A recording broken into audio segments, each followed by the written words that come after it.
इस वीडियो में मैं आपको बताने वाला हूँ 6 जीएल की टिप्स जो कि साउथ अफ्रीका और नीदरलैंड के मैच में हम लोग बनाने वाले हैं। मैंने यहाँ पे बना के रखी हुई है। ये बहुत टेक्निकली और स्ट्रेटिकली बनाई गई हैं टीमें, तो इन टीमों को आप यूज़ कर सकते हो और सिर्फ 1 या 2 चेंजेस करके आपकी रैंक भी इसमें अच्छी आ सकती है। जी हाँ, पूरी 6 टीमें बनाई हैं मैंने। 11 भी बना सकता था, बट उसके लिए वीडियो काफ़ी लंबी हो जाती और वो कवर करना पड़ता पूरा।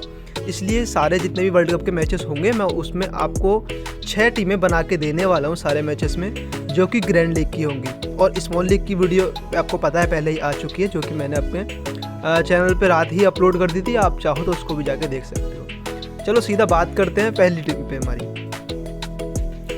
अब देखो ये किस लॉजिक से बनी है वो मैं आपको यहाँ पे एक्सप्लेन करने वाला हूँ कि किस लॉजिकली ये टीम बनी हुई है और आप इनमें क्या चेंजेस करके, सिर्फ मात्र 1 या 2 चेंजेस करके आप इनको यूज़ कर लेना। क्योंकि काफ़ी लोग यार इनको यूज़ करेंगे और इनफैक्ट मैं भी अपनी टीम से जाऊँगा तो वो फिर रैंक क्लैश कर जाएगी और ना ही आप जीतोगे ना कोई और जीत पाएगा। तो आपको 1 या 2 चेंजेस तो इसमें करने पड़ेंगे।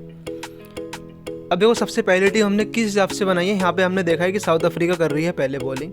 साउथ अफ्रीका के हमने यहाँ पे 5 के 5 बॉलर कर लिए हैं कवर। ठीक है, ये 5 हमने यहाँ पे साउथ अफ्रीका के बॉलर कवर कर लिए और इनके हमने टॉप 3 कवर कर लिए। यहाँ से टॉप 3 कवर कर लिए। और सिर्फ हमने यहाँ पे क्या लिया है, नीदरलैंड से इनके 2 जो बेहतरीन ऑलराउंडर हैं, सबसे बेस्ट प्लेयर इन टीम के ये दोनों ही हैं। इनफैक्ट बस द लीडर सबसे one of the best player है इस टीम का।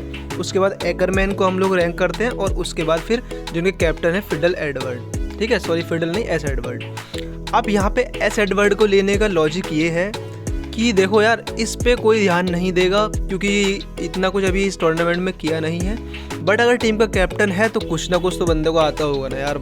अच्छी खासी बैटिंग करता है, मैंने देखा है और साउथ अफ्रीका के खिलाफ इसका एक अच्छा रिकॉर्ड है। तो इसलिए हमने यहाँ पे इस लॉजिक से टीम बनाई है कि हमारे यहाँ पे 5 जो हमने बॉलर लिए हैं साउथ अफ्रीका के, वो इसीलिए लिए हैं ताकि साउथ अफ्रीका की पहले बॉलिंग आए और वो सामने वाली टीम को ऑल आउट कर दे 200 या 250 तक जितने भी बन सके। और जो भी रन करके जा रहे हैं वो ये दोनों और ये जो इनके एक्सपीरियंस 3 प्लेयर हैं वो करके जा रहे हैं यहाँ पे। अब देखो इसमें थोड़ा रिस्क भी है। इन टीम्स में रिस्क होगा ही ऑब्वियसली यार। Grand league is equal to risk. अगर रिस्क नहीं लोगे तो ग्रैंड लीग में कभी अच्छी रैंक नहीं आएगी। सेफ जाओगे तो हमेशा ही आपको वही 49 वापस मिलने वाले हैं। यहाँ पे हमने क्या किया है, हमने कैप्टनसी अपनी दी है कजिसो रबाडा को, जो कि आपको पता है एक वर्ल्ड क्लास बॉलर है। और इनके खिलाफ अगर मान लेते 4 विकेट लेके चला जाता है या 3 भी ले जाता है तो 100-120 पॉइंट हमें दे जाएगा। वाइस कैप्टनसी हमने यहाँ पे इंटरेस्टिंगली हमने यहाँ पे बबूमा को दी है। अब बबूमा को देने का लॉजिक यार ये है, देखो 40% कैप्टनसी तो यार डिकॉक को दे रहे हैं सब लोग, तो भाई वो तो सबका सेम ही हो जाएगा ना एक तरीके से कैप्टन। तो डिकॉक की जगह हम लोग यहाँ पे रिस्क ले रहे हैं बबूमा पे। आप चाहो तो डिकॉक को भी दे सकते हो। और राशि वैंडरडुजन को रखने का मतलब यहाँ पे ये है कि मान लेते हैं इनका स्कोर लगा शुरू में, ठीक है, 10-15 ओवर तक साउथ अफ्रीका का कोई विकेट नहीं गिरता है। उसके बाद आके बस द लीडर या एकरमैन जो कि एक ऑफ स्पिनर है और आके डिकॉक को आउट कर दे। इसलिए भाई यहाँ पे डिकॉक को हमने यहाँ पे कैप्टनसी या वाइस कैप्टनसी नहीं दी है कि मान लेते हैं डिकॉक ने 30-40 रन किए 10 या 12 ओवर तक। उसके बाद ऑफ स्पिनर आता है एकरमैन और डिकॉक को आउट कर जाता है, जो कि एक ऑब्वियसली चांस है कि डिकॉक ऑफ स्पिनर के सामने फंसता है। और अश्विन के सामने भी काफ़ी ख़राब रिकॉर्ड है, जो कि एक ऑफ स्पिनर है। तो यहाँ पे यही लॉजिक है कि बबूमा हमारे लास्ट तक खेलता है, ठीक है, और 70-80 या जितने भी करके जाता है। तो इसलिए हमने बबूमा को यहाँ पे वाइस कैप्टनसी दी है। अब इस टीम में आप कर क्या सकते हो और क्या चीज़ कर सकते हो और आप चेंज करके इसमें क्या कर सकते हो। यहाँ पे इसमें आप अपनी कैप्टनसी यहाँ पे लुंगी एंगेडी भी दे सकते हो और एक बेहतरीन जो प्लेयर है मार्को एंसन उसको भी दे सकते हो। या फिर आप यहाँ पे क्या कर सकते हो कि इन दोनों को कैप्टन वाइस कैप्टन कर देना। ठीक है, इन दोनों को कैप्टन वाइस कैप्टन किया या रिवर्स कर दिया, कैप्टन डिकॉक को कर दिया। और हम मान के चल रहे हैं कि विकेट हमारा गिर रहा है 15 या 20 ओवर तक, इतने 100-150 की पार्टनरशिप लग जाती है। उसके बाद आगे तेज़ी से 20-25 रन हमारे यहाँ पे राशि वैंडरडुजन कर जाते हैं। अब यहाँ पे एक मेजर रिस्क हमने क्या लिया है कि भाई हमने ड्रॉप किया है किसको, एडन मार्करम को। जी हाँ, हमने एडन मार्करम को यहाँ पे ड्रॉप किया है, जो कि काफ़ी हाई सिलेक्शन परसेंटेज प्लेयर है। यहाँ पे आप देख सकते हो 91% लोगों ने एडन मार्करम को दिया है और भाई कैप्टनसी भी काफ़ी लोगों ने दे रखी है। तो ये हमारा एक मेजर रिस्क हो जाता है। ये हमने इसीलिए लिया है क्योंकि हमारे टॉप 3 ही चेस कर जाते हैं सारा टारगेट, तो एडन मार्करम की बैटिंग ही नहीं आती। और अगर ऐसा हो जाता है तो भाई 91% यूज़र को आप इजीली ग्रैंड लीग में पीछे कर सकते हो। ठीक है, 91% यूज़र तो ग्रैंड लीग में पीछे हो गए। और उसके बाद अगर डिकॉक नहीं चला और डिकॉक आउट हो गया 20-30 करके रन, और सब कैप्टन करके लाए हैं। तो 5% यूज़र को और आप और पीछे छोड़ दे सकते हो, 5 से 8% यूज़र। तो ये एक लॉजिक है इस टीम का, तो जिससे कि आपकी अच्छी रैंक आ सकती है। ठीक है, तो एक तो टीम हमारी ये बन जाती है। अब बात कर लेते हैं हमारे यहाँ पे दूसरी टीम के ऊपर कि वो किस लॉजिक से बनी है। देखो मैंने यहाँ पे 3 टीम जो आपको बना के दी हैं वो दी हैं पहले बॉलिंग करते हुए साउथ अफ्रीका की, और 2 टीम हमने यहाँ पे बनाई है साउथ अफ्रीका जब पहले बैटिंग कर रही है, और एक टीम तो कुछ डिफरेंट ही है यार, वो मैं आपको लास्ट में दिखा दूंगा। यहाँ पे हमने क्या टीम बनाई है ये देखो आप। ठीक है, इसको बोलते हैं ओड वन आउट, कि हमने यहाँ पे एक प्लेयर इसका ऐसे लिया। देखो ये कॉम्बिनेशन लोग लेके आने वाले हैं कि कैप्टन वाइस कैप्टन सारा टारगेट चेस कर देते हैं, ये वाले जो होंगे हमारे, और हमारे या इन दोनों को कैप्टन वाइस कैप्टन से लोग देने वाले हैं। तो ये कॉम्बिनेशन आएगा ऑब्वियस सी बात है, ग्रैंड लीग में बहुत यूजर्स का आता है। यहाँ पे हमने अलग क्या किया, हमने यहाँ पर अलग क्या हमने किया है, मैक्सो दाऊद को ले लिया और पॉल वन मीकरन को। इस खिलाड़ी का ध्यान रखना, इस पर कोई ध्यान नहीं देगा मैक्सो दाऊद पर, बट मैं बता देता हूँ जब साउथ अफ्रीका के खिलाफ खेलता है तो रन करता है ये। जी हाँ, ये रन करता है। आपने T20 वर्ल्ड कप का याद होगा जब नीदरलैंड ने साउथ अफ्रीका को हरा के बाहर कर दिया था, याद है 2022 का T20 वर्ल्ड कप। जी हाँ, उसमें मैक्सो दाऊद ने रन किए थे और कॉलिन एक्करमैन ने रन किए थे। तो मैक्सो दाऊद साउथ अफ्रीका के खिलाफ रन करता है, तो इसलिए हमने यहाँ पे इसको ले लिया। ठीक है, और फिर उसके बाद हमने पॉल वन मीकरन को हमारा लेने का ये लॉजिक है कि हम लोग क्या करवा रहे हैं, बबूमा को आउट करवा रहे हैं थोड़े रन करवा के, 5 या 10 या मान लेते हैं 15-20 रन करवाए और उसने 1-2 कैच पकड़ा तो 20-30 पॉइंट देकर हमने उसको आउट करवा दिया एक प्लेयर को, जो कि भाई एक लॉजिकली सोचे तो हो सकता है, क्योंकि पॉल वन मीकरन आता है पावर प्ले में तो, और उसकी हाइट अच्छी है, बाउंस अच्छा लेता है, उसकी बॉल फास्टर है, इस ग्राउंड पे फास्टर को वैसे भी हेल्प मिलती है, तो ये हम कर सकते हैं। और हमने कैप्टन वाइस कैप्टन, उसके बाद कोई विकेट ही नहीं गिरता, सारा टारगेट हमारे डिकॉक बंदा कर जाता है चेस, जो कि मार जाता है 70-80 रन, ये 100 भी कर जाता है। और उसके बाद वैंडर डूसन जो कि काफ़ी अच्छी फॉर्म में दोनों मैचेस में रन करके आ रहा है। यहाँ पे हमने एक रिस्क ये और लिया है, हमने यहाँ पे तबरेज़ शम्सी को छोड़ दिया है। अब तबरेज़ शम्सी को छोड़ने का रीज़न ये है कि बीच में ये दोनों आते हैं खेलने के लिए। ठीक है, तो हो सकता है उनको विकेट ना मिले और ये दोनों ईजिली उनको खेल जाए। और उसके अलावा बाकी हमारे ये जो 4 बॉलर हैं इनको हम सारे विकेट दिलवा रहे हैं, जितने भी ऑल आउट होगी या नहीं होगी सारे विकेट हमारे ये प्लेयर ले रहे हैं, जिनका मान लेते 2 रबाडा ले गया या 2 अंगीडी ले गया, 1 ये ले गया, 2 ये ले गया, एक आधा रन आउट हो गया। इस तरीके से हमारे विकेट गिरते हैं, सारा टारगेट हमारे ये जो ऊपर के टॉप 3 हैं ये चेस कर जाते हैं। यहाँ पे भी हमने मार्करम को छोड़ दिया है। ये दूसरी टीम थी। अब बात कर लेते हैं हम लोग हमारी तीसरी टीम के बारे में। तीसरी टीम में भी हमने वही रिस्क लिया है, ओड वन आउट ट्राई किया है। यहाँ पे भी हमने विक्रमजीत सिंह को लिया है हमने यहाँ पे। ठीक है, विक्रमजीत सिंह जो कि एक टेक्निकली साउंड बैट्समैन है, लेफ्टी। ठीक है, लेफ्ट हैंड बैट्समैन है, टेक्निकली साउंड, जिन्होंने पाकिस्तान के खिलाफ 50 की थी। और जब पाकिस्तान के खिलाफ भाई इसका मैच था नीदरलैंड का, उसको मैंने अपनी टीम में रखा था और जैसे ही इसका अगला मैच आया मैंने ड्रॉप कर दिया। और वैसे ही हुआ, क्योंकि भाई देखो जिस टीम के खिलाफ जिस बंदे का रिकॉर्ड अच्छा होता है ना, वो उसके खिलाफ अच्छा कर जाता है, तो इसलिए इसको रखने का रीज़न ये है। यहाँ पे एक मेजर रिस्क ये लिया है हमने कि हमने एडन मार्करम को अपनी टीम में वापस रख लिया है। बहुत बड़ा रिस्क ये लिया है कि हमने मार्को येंसन को अपनी टीम से ड्रॉप कर दिया है। मार्को येंसन को ड्रॉप करने का मतलब ये है कि देखो ये हमारा लेफ्टी बैट्समैन है और मार्को येंसन लेफ्टी बॉलर है, तो हो सकता है ये उसको अच्छे से खेल जाए। और उसके बाद जो डेथ ओवर में तो वैसे भी रबाडा और अंगीडी आएंगे, तो अंगीडी को भाई देखो इसका लुंगी अंगीडी को भाई छोड़ना मत, इसने ही पिछले मैच में दबाव बनाया था, इसी की वजह से साउथ अफ्रीका मैच जीती थी भाई ऑस्ट्रेलिया के खिलाफ। ठीक है, विकेट भले ही 2 मिले हों बट बांध के इसने ही रखा था, वार्नर को भी और यहाँ पे हमारा जो मिचेल मार्श थे उसको, तो इसलिए हमने वाइस कैप्टन किया और कैप्टन हमने किया भाई अपना क्विंटन डिकॉक, जो कि पिछले दोनों मैचेस में शतक लगा के आ रहा है, तो इस मैच में भी अच्छा कर सकता है।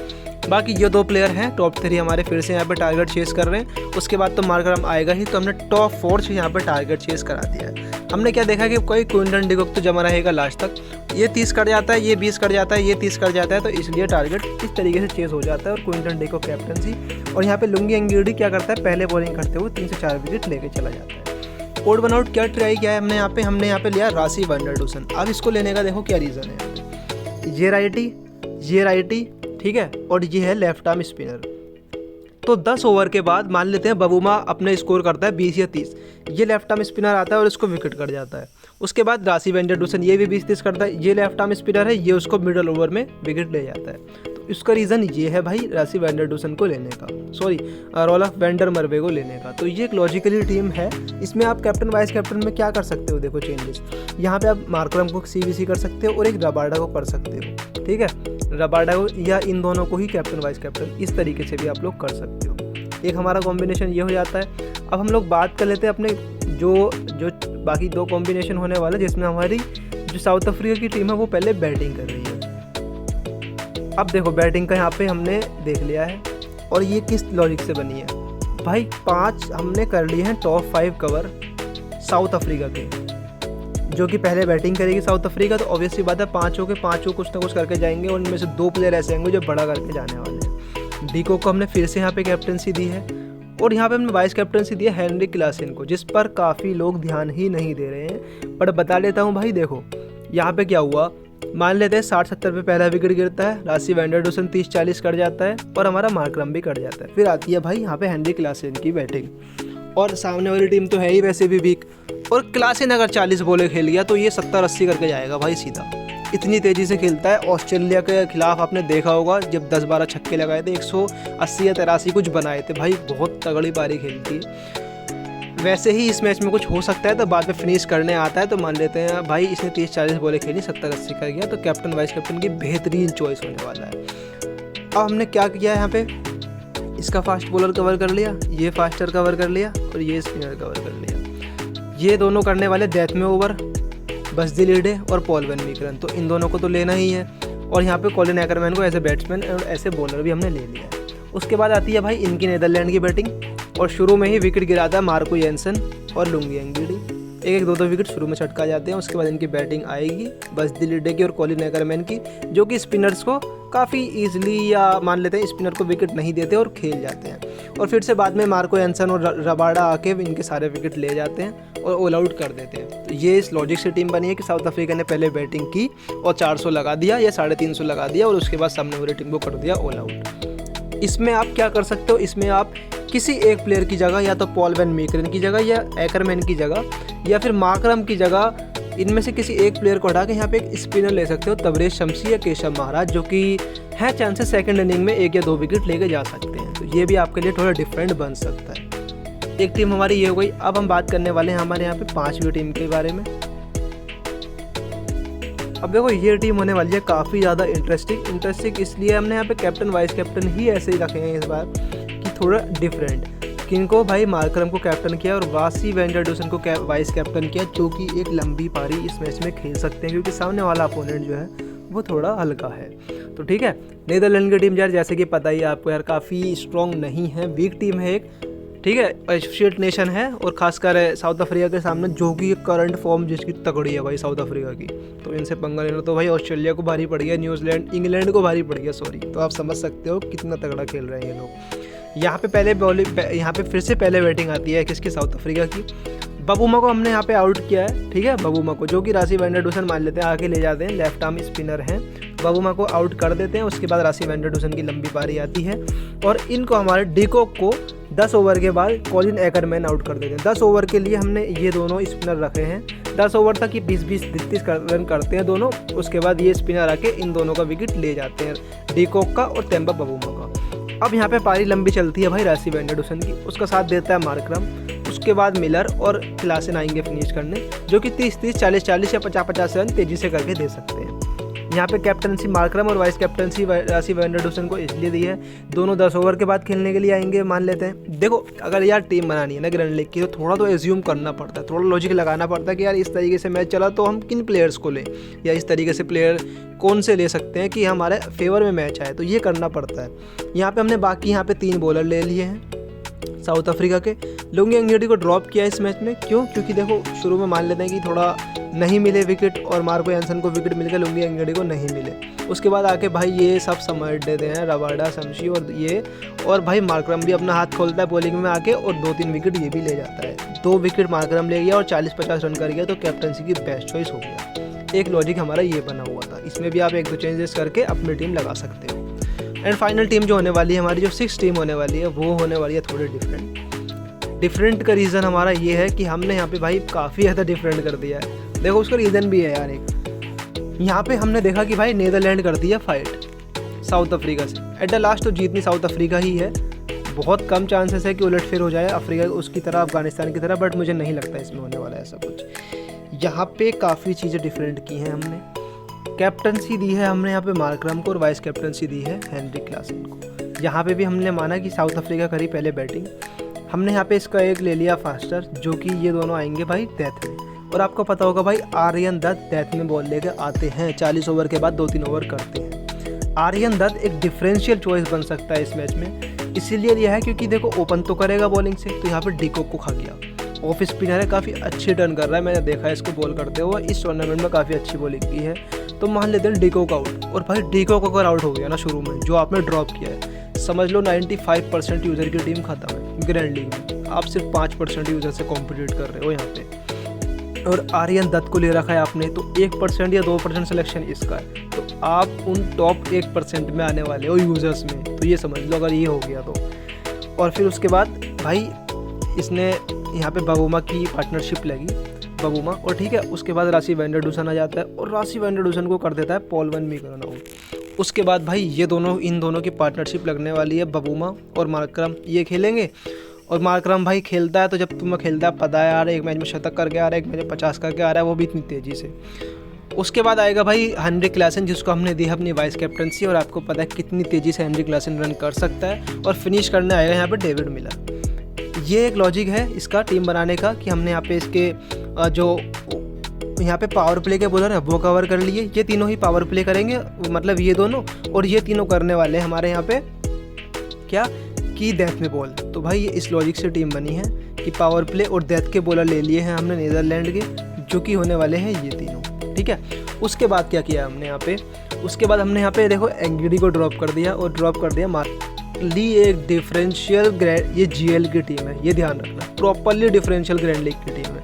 मार्को एंसन को ड्रॉप कर रहे हैं हम लोग, डिकॉक को यहाँ से हम लोग ड्रॉप कर रहे हैं, डूंगी एंगिडी को ड्रॉप कर रहे हैं, कॉलिन एकरमैन को ड्रॉप कर रहे हैं, आप समझ सकते हो। हमने फिर उसके बाद किसको लिया है भाई, रबाडा को अपने, और तबरेज शमसी को। उसका रीज़न ये है कि जो ये फाइट करते हैं यहाँ से नीदरलैंड वाले, और इन दोनों की ओपनिंग नहीं टूटती, और कभी कभी ऐसा हो जाता है कि सामने वाले, जैसे आपने अफगानिस्तान का देखा होगा, ओपनिंग ही नहीं टूटती जल्दी से, ठीक है, उसके बाद बिखर जाते हैं, तो ऐसा ही हो सकता है यहाँ पे भी। मान लेते हैं 10 ओवर तक इनकी ओपनिंग ही नहीं टूटती, उसके बाद शमसी और रबाडा आते हैं, और फिर ये बिखरते हैं ये लोग। मार्करम को इसलिए कैप्टनसी दी है, वो भी अपना हाथ खोलता है, 1-2 विकेट वो भी लेके चला जाता है, ठीक है। इसका रीज़न ये था इस टीम का। तो ये हमारी 6 जीएल की टीम्स थी, बाकी हर मैच में हम लोग 6 जीएल की टीम आपको देने वाले हैं। आपको पसंद आई हो वीडियो तो वीडियो को लाइक ज़रूर कर देना, और चैनल को सब्सक्राइब जरूर कर देना, और फाइनल स्मॉल लीग की टीम के लिए आप लोग टेलीग्राम पर जुड़ जाना, जिसका लिंक आपको डिस्क्रिप्शन में मिलने वाला है। चलिए टेक केयर, बाय बाय।